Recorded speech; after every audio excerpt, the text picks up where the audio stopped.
পঢ়াৰ best time কোনটো দিনত নে ৰাতি আৰু পঢ়াৰ এনে কোনো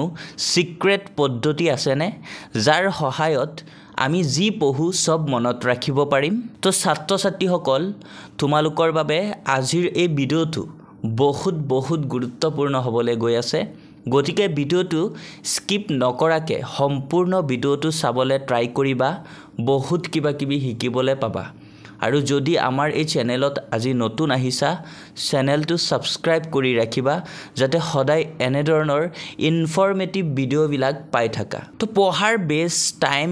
আৰু যি পঢ়ো তাকে মনত ৰাখিবৰ বাবে আৰু যাতে পঢ়াৰ সময়ত টোপনি নাহে তাৰ ওপৰতে এটা সাইন্টিফিক ৰিসাৰ্চ হৈছিলে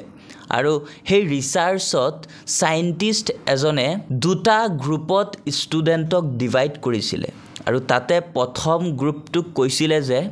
ৰাতিপুৱা সোনকালে উঠি পঢ়িবা আৰু সেকেন্ড গ্ৰুপটোক কৈছিলে যে সদায় বেছি ৰাতিকে পঢ়িবা আৰু সেই দুয়োটা গ্ৰুপক 1 মান্থ সেম নিয়মত পঢ়িবলৈ দিছিলে আৰু 1 মান্থৰ পিছত দুয়োটা গ্ৰুপক এটা টেষ্ট লৈছিলে চেক কৰিবলৈ যে কোনটো গ্ৰুপৰ মেমৰি পাৱাৰ বেছি আৰু এই পৰীক্ষাৰ যি ৰিজাল্ট আহিছিলে সেই ৰিজাল্ট লৈ সকলোৱে আচৰিত হৈ পৰিছিলে কিয়নো এই এক্সপেৰিমেন্টৰ আগতে সকলোৱে ভাবিছিলে যে ৰাতিপুৱা উঠি পঢ়াসকলৰ মেমৰি পাৱাৰ সাগে বেছি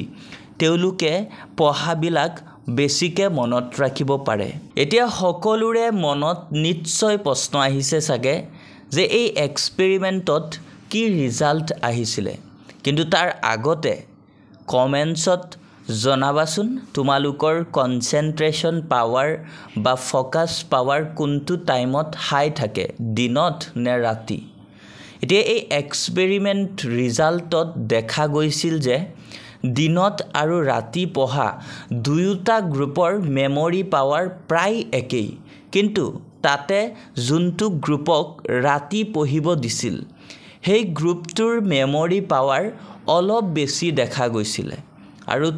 তাৰ পিছতে সকলোৱে আচৰিত হ'ল কিয়নো সকলোৱে জানে যে দিনত বা ৰাতিপুৱা সোনকালে উঠি পঢ়াসকলৰ মেমৰি পাৱাৰ বেছি থাকে ভালকে মনত ৰাখিব পাৰে পঢ়াবোৰ ৰাতিপুৱা সোনকালে উঠি পঢ়িলে তাৰ পিছতে এই মেটাৰটোক লৈও সাইন্টিষ্টে এটা এক্সপেৰিমেন্ট কৰিলে যোনটো এক্সপেৰিমেন্টক আমি সাৰ্কেডিয়ান ৰিদম বুলি কওঁ এতিয়া ফুল কনসেন্ট্ৰেশন দি শুনিবা এটা এক্সাম্পল দি বুজাবলৈ ট্ৰাই কৰিম তোমালোকৰ ঘৰত ঘড়ী নিশ্চয় আছে ঘড়ীয়ে কি কৰে ৰাতিপুৱা 12 বজাৰ পৰা ৰাতি 12 বজালৈকে সময়খিনি আমাক কয় সিমিলাৰলি যোনটো সাৰ্কেডিয়ান সাইকেল হেতুৱে আমাৰ বডিৰ ইন্টাৰনেল ক্লক হয় অৰ্থাৎ এই সাইকেলে ডিসাইড কৰে যে কেতিয়া আমাৰ বডি বহুত বেছি এক্টিভ থাকিব কেতিয়া আমাৰ কনসেন্ট্ৰেশন পাৱাৰ বহুত হাই থাকিব আৰু কেতিয়া আমাৰ মেমৰি পাৱাৰ হাই হ'ব লগতে কেতিয়াবা আমাৰ বহুত দুৰ্বলতা অনুভৱ হয় বা টোপনি আহে এই সকলোবোৰ কিন্তু সাৰ্কেডিয়ান সাইকেলেই ডিসাইড কৰে এই সাৰ্কেডিয়ান সাইকেল বেসিক্যালি আমাৰ ব্ৰেইনে ডিসাইড কৰে এতিয়া সাগে তোমালোকৰ মনত প্ৰশ্ন আহিছে যে মই এইবিলাক কিয় কৈ আছো যোনটো এক্সপেৰিমেন্টৰ ৰিজাল্টত আহিছিলে ৰাতি পঢ়াসকলৰ মেমৰি পাৱাৰ অলপ বেছি কিন্তু কেনেকে হ'ল তাৰ মেইন কাৰণটো এই সাৰ্কেডিয়ান সাইকেল কিয়নো যেতিয়া মানুহৰ সাৰ্কেডিয়ান সাইকেলৰ ওপৰত ৰিসাৰ্চ কৰিলে তেতিয়া দেখা পালে যে যিসকল 20 বছৰতকৈ কম বয়সৰ সেই সকলৰ সাৰ্কেডিয়ান সাইকেল ডাইৰেক্ট ডিফাৰেন্ট হয় অৰ্থাৎ যেতিয়া তেওঁলোকে ৰাতিপুৱা 7 বজাৰ পৰা 8 বজাৰ ভিতৰত উঠে তেতিয়া তেওঁলোকৰ বডি হিট আপ কৰিব আৰম্ভ কৰে অৰ্থাৎ তেওঁলোকৰ বডিত এনাৰ্জি আহিবলৈ আৰু দিনৰ যেটো সময় 1 বজালৈকে এই এনাৰ্জিটো কি হয় সেই সকলৰ বডিত থাকে কিন্তু 1 বজাৰ পৰা 3 বা 4 বজালৈ তেওঁলোকৰ বডিৰ সেই সকলো এনাৰ্জি ড্ৰপ হৈ যায় আৰু সেই সময় বেছিভাগ সাজেষ্ট কৰা হয় ৰেষ্ট লোৱাৰ কাৰণে আৰু তেওঁলোকৰ বডিয়ে পুনৰ এনাৰ্জি গেইন কৰে ৰাতি 7 বজাৰ পৰা 8 বজাৰ ভিতৰত আৰু সেই এনাৰ্জি ৰাতি 12 বজালৈ হাই কনসেন্ট্ৰেট হৈ থাকে আৰু সেই সময়ত কনসেন্ট্ৰেশন পাৱাৰো বহুত হাই থাকে আৰু এই সময়ত যোনে পঢ়া শুনা কৰে হেয়াই প্ৰুফ কৰে যে সাৰ্কেডিয়ান সাইকেলৰ দ্বাৰা আমি ৰাতি যেতিয়া পঢ়িম আমাৰ memory power and concentration power automatically high হয় কিন্তু যিসকলৰ বয়স 20 বছৰতকৈ বেছি তেওঁলোকৰ কিন্তু সাৰ্কেডিয়ান সাইকেল ডাইৰেক্ট ডিফাৰেণ্ট হয় অৰ্থাৎ এই ৰাতি 12 বজালৈকে memory power high and concentration power high circadian cycle কনসেপ্টটো কেৱল 20 বছৰতকৈ কম বয়সৰ বাবে অৰ্থাৎ এইটো কেৱল সেই সকল ষ্টুডেণ্টৰ কাৰণে যিসকলে বৰ্তমান ক্লাছ 8 9 10 11 12ত বা ডিগ্ৰীত পঢ়ি আছে কিন্তু বয়স 20 বছৰতকৈ কম তো এই এক্সপেৰিমেন্টৰ পৰা আমি জানিব পাৰিলো যে 20 বছৰ বয়সতকৈ কম সকলে সাৰ্কেডিয়ান সাইকেল অনুসৰি ৰাতি 12 বজালৈকে এনাৰ্জি হাই থাকে আৰু সেই সকলে ৰাতি 12 বজালৈকে ভালকে পঢ়িব পাৰিব আৰু লগতে এই এক্সপেৰিমেন্টৰ পৰা এটো জানিব পৰা গৈছিল যে যোনসকলৰ বয়স 20 বছৰতকৈ বেছি তেওঁলোকৰ সাৰ্কেডিয়ান সাইকেলৰ মতে ৰাতি 12 বজাৰ পৰা 11 বজালৈকেহে কেৱল কনসেন্ট্ৰেশন পাৱাৰটো হাই থাকে বা এনাৰ্জি পাৱাৰটো হাই থাকে আৰু তেওঁলোকৰ ক্ষেত্ৰত ৰাতি 11 বজাৰ পিছত তেওঁলোকৰ ব্ৰেইনে সিগনেল দি দিয়ে যে you have to take rest তোমাৰ এতিয়া ৰেষ্ট লোৱাৰ প্ৰয়োজন সো ইয়াৰ পৰা সাইন্টিফিক্যালি প্ৰুফ হৈ গল যে ৰাতিও পঢ়িব পাৰো দিনতো পঢ়িব পাৰো ৰাতি আৰু দিন দুয়োটা টাইমতে আমাৰ কনসেন্ট্ৰেশন পাৱাৰ হাই থাকে মেমৰি পাৱাৰ আমাৰ হাই থাকে এতিয়া কথা হল দুয়োটা টাইমতে অৰ্থাৎ দিন আৰু ৰাতি আমি পঢ়িব পাৰিম বিকজ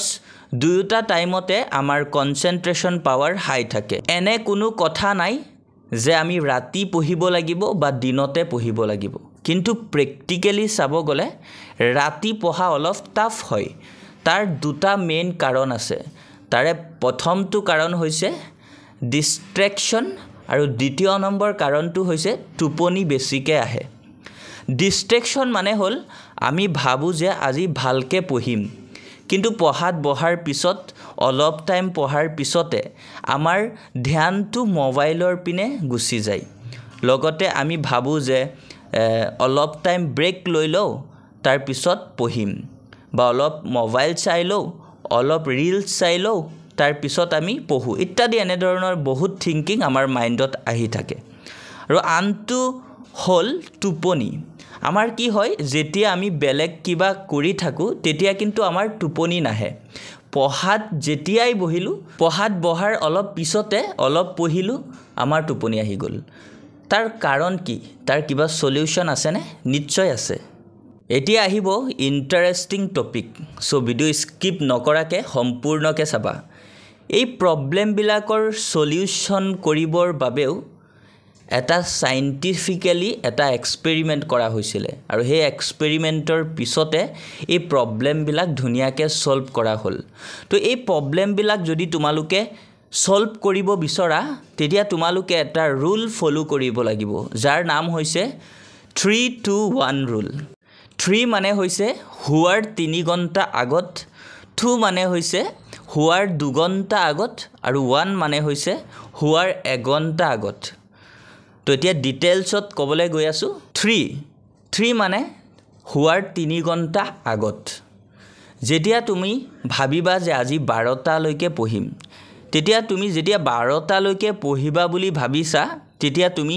ৰাতিৰ যোনটো আহাৰ সেই ৰাতিৰ আহাৰটো তুমি হুৱাৰ 3 ঘণ্টা আগত গ্ৰহণ কৰিবা ৰাতিৰ ডিনাৰটো তুমি 9টা বজাত তোমালোকে গ্ৰহণ কৰিবা যদি 12টা বজালৈকে ৰাতি পঢ়িবা বুলি ভাবিছা কিয়নো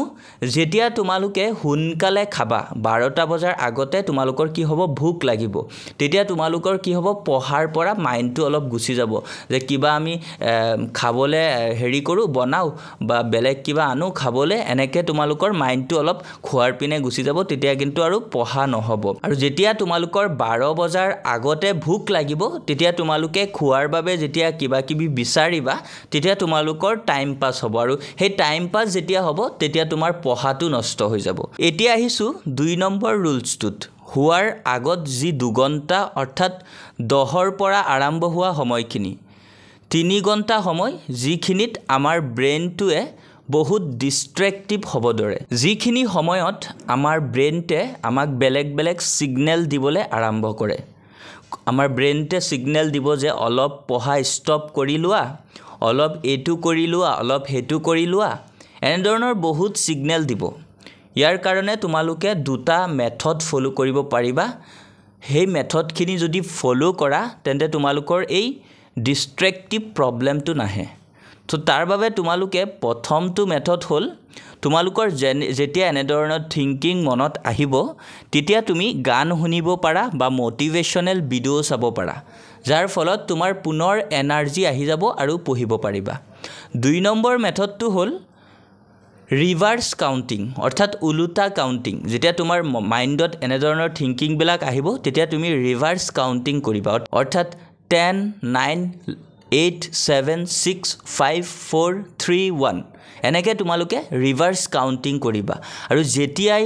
0ত তোমালোকে যাবা তেতিয়াই পঢ়িবা বুলি এটা নিৰ্ধাৰিত কৰি লবা এই টিক্সখিনি যদি তুমি ফলো কৰা নহয় তেন্তে তোমাৰ এই ডিস্ট্ৰেক্টিভ প্ৰবলেমটো যে পাৰ্মানেন্টলি ধ্বংস হৈ যাব কেতিয়াও তোমাৰ পঢ়াৰ সময়ত ডিস্ট্ৰেকশন নহয় আৰু এই কথাখিনি কিন্তু মই নিজৰ ফালৰ পৰা কোৱা নাই এখিনি সাইন্টিফিক্যালি এপ্ৰুভেল হয় সাইন্টিফিক্যালি প্ৰুফ হয় তো এতিয়া আহিছে লাষ্ট যোনটো 1 নম্বৰ ৰুলছটো হোৱাৰ 1 ঘণ্টা আগত অৰ্থাৎ তুমি যদি 12টা বজাত হোৱা তেন্তে 11টা বজাৰ পৰা 12টা বজা এই 1 ঘণ্টা টাইমটো তোমাৰ 1 নম্বৰ ৰুলছটো ফলো কৰিব লাগিব কি কৰিবা তুমি যেতিয়া 12টা বজাৰলৈকে পঢ়িবা অৰ্থাৎ 12 বজাত তুমি হৈ যাবা তেতিয়া তুমি কি কৰিবা 11 বজাৰ পৰা 12 বজাৰ ভিতৰতে তোমাৰ যোনটো মোবাইল আছে মোবাইলৰ সকলোবোৰ ডিভাইস তুমি নাইট মোডত অন কৰি থবা কিয়নো মোবাইলৰ সব ডিভাইসৰ পৰা কি হয় ব্লু ৰেজ আহে আৰু সেই ব্লু ৰেজটোৱে আমাৰ ব্ৰেইনটক সিগনেল দিয়ে যে এতিয়াও দিন হৈ আছে সো টোপনি নাযাবি তেতিয়া কি হয় সেই ব্লু ৰেজটোৱে আমাক টোপনি যাবলৈ বাধা দিয়ে তেতিয়া তোমালোকে কি হ'ব টোপনি যাব নোৱাৰিবা ৰাতি 12 বজাত আৰু তেতিয়া তোমাৰ বডিটোৰ পৰা এনাৰ্জিটো লস হৈ যাব তেতিয়া আকৌ মৰ্নিং তোমালোকৰ বডিত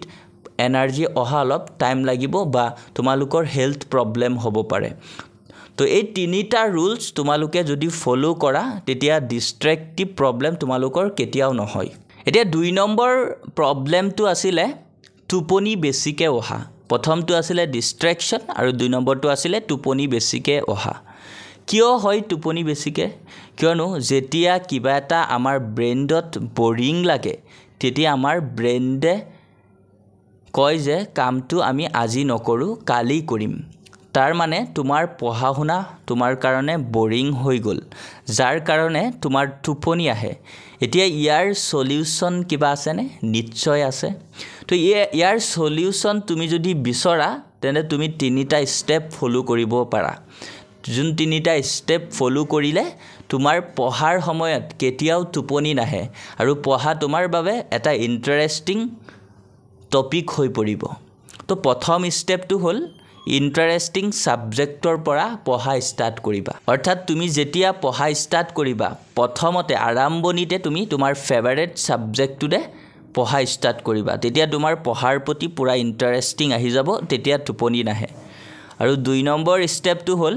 যেতিয়া টোপনি আহে সিয়ৰি পঢ়িবা বহাৰ পৰা উঠি ৰুমত খুজ কাহিবা আৰু সিয়ৰি পঢ়িবা তেতিয়া কি হ'ব টোপনি নাহে কিয়নো যেতিয়া তুমি সিয়ৰি পঢ়িবা বা খুজ কাহি পঢ়িবা তেতিয়া আমাৰ বডিৰ পৰা এনাৰ্জি বাহিৰত ওলাই যাব যাৰ বাবে তোমাৰ টোপনি নাহিব গতিকে যেতিয়াই টোপনি আহে চিঞৰি চিঞৰি পঢ়িবা বহাৰ পৰা উঠি ৰুমত খোজ কাঢ়িবা আৰু পঢ়িবা ষ্টেপ 3 তুমি যদি তোমাৰ বেছিকৈ টোপনি আহে তেতিয়া তুমি চুইংগাম খাব পাৰিবা বা চাহ একাপ খাই ল'বা কিয় কৈছোঁ চুইংগাম খাবলৈ কিয়নো যেতিয়া তুমি চুইংগাম খাবা তেতিয়া আমাৰ বডিৰ মাজেলবিলাক কি কৰিব মুভমেণ্ট কৰিব আৰু যেতিয়া মাজেলবিলাক মুভমেণ্ট কৰিব তেতিয়া বডিত ব্লাড চাৰ্কুলেশ্যনটো হাই হ'ব আৰু ব্লাড চাৰ্কুলেশ্যন যেতিয়া আমাৰ বডিত হাই হ'ব তেতিয়া আমাৰ টোপনি নাহিব গতিকে তোমালোকে এই ষ্টেপবিলাক ফলো কৰিব পাৰা যদি বেছিকৈ টোপনি আহে আৰু আন এটা ইম্পৰ্টেণ্ট কথা হ'ল তোমালোকে পঢ়াৰ সময়ত কেতিয়াও নেপ নলবা বহুতে আছে আধা ঘণ্টা 1 ঘণ্টা পঢ়ে তেতিয়া অলপ পাৱাৰ নেপ লয় যে 5 মিনিট বা 10 মিনিট বা আধা ঘণ্টা টোপনি গ'লেও পিছত পঢ়িম তো এনেকুৱা কেতিয়াও নকৰিবা এনেকুৱা কৰিলে সেই দিনটো তোমাৰ মানে সেই ৰাতিটো তোমাৰ বৰবাদ আৰু তেতিয়া আৰু পঢ়া নহয় গতিকে এনেধৰণৰ তোমালোকে সাইন্টিফিকেল এপ্ৰুভেল ৰুলছবিলাক যদি তোমালোকে ফলো কৰা তেনে তোমাৰ পঢ়াৰ প্ৰতি নিশ্চয় মন বহিব তো আজিৰ ভিডিঅ'টোত তোমালোকৰ বাবে এই ইনফৰমেশ্যনবিলাক আছিলে আশা কৰোঁ ভিডিঅ'টো তোমালোকৰ বাবে বহুত হেল্পফুল আৰু নলেজেবল গতিকে ভিডিঅ'টোত এটা লাইক কৰি দিবা আৰু ভিডিঅ'টো তোমাৰ বন্ধু বান্ধৱৰ সৈতে শ্বেয়াৰ কৰি দিবা আৰু আমাৰ এই চেনেলত যদি আজি নতুন আহিছা তেন্তে চেনেলটো ছাবস্ক্ৰাইব কৰিবলৈ পাহৰি নাযাবা Thank you for watching.